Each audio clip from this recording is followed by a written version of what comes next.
purchase dekat Cyberjaya. So first activity, I nak pergi cari makanan Korea.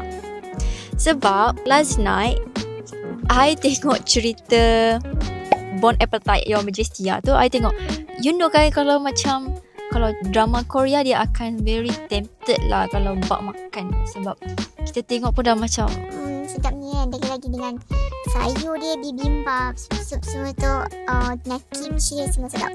So hari ni I rasa paling dekat makanan Korea dekat di Pulse lah. After that I nak cari coffee, nak try Luckin Coffee dekat sini. Taste dia sangat sedap dia punya sweet dia pun not bad. Third things yang I akan buat lepas ni, I nak pergi dekat Aeon.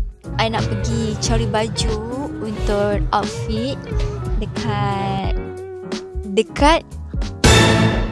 waktu yang I akan pergi tak sampai sebulan. So I'm so excited. My dream country untuk pergi sana juga. Tengok I vlog ni, I off day. So di mana saya buat konten, di mana itu saya off day. Sebab dah record atau buat konten dekat mana-mana. Kalau I kerja, I tak ada masa lah nak record so ni.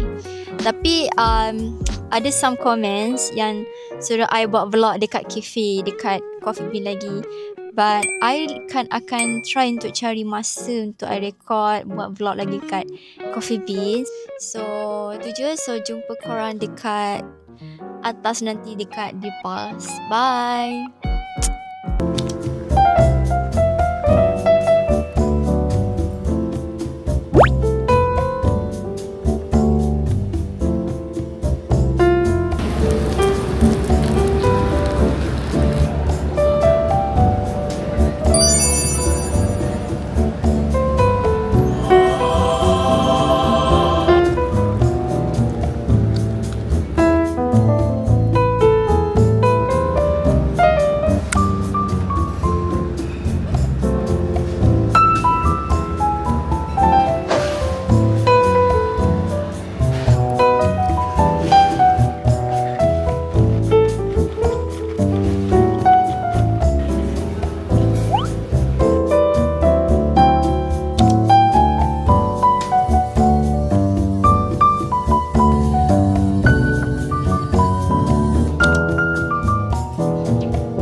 Baru sampai rumah.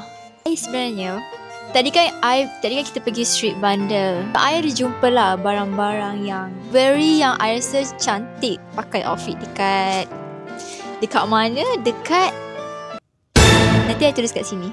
So apa yang I beli dekat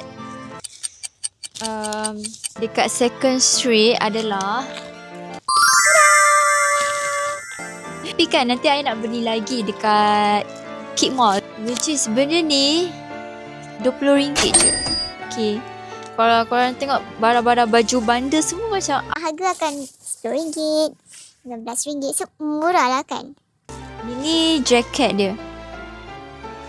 Dia adalah sikit-sikit defect kan, that's why dia murah. Tapi okey je, dia macam tak lasting.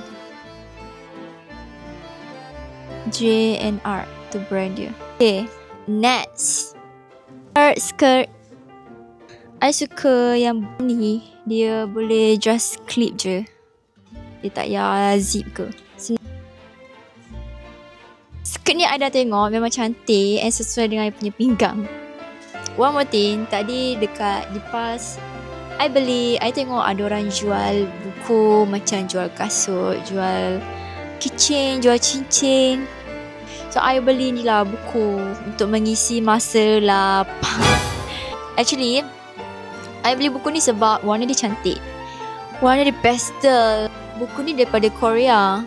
So penulis dia Kim Soo Hyun. Bukan Kim So Hyun, Kim Soo Hyun. Thank you for watching. Lupa korang untuk next week pula sebab akan pergi ke somewhere in Perak. I dengan husband akan staycation kat sana. So tunggu saja untuk next content nanti. I akan vlog bukan vlog. Jangan lupa subscribe, like, share and comment juga. I nak buat makeup semua. Okay lah, bye.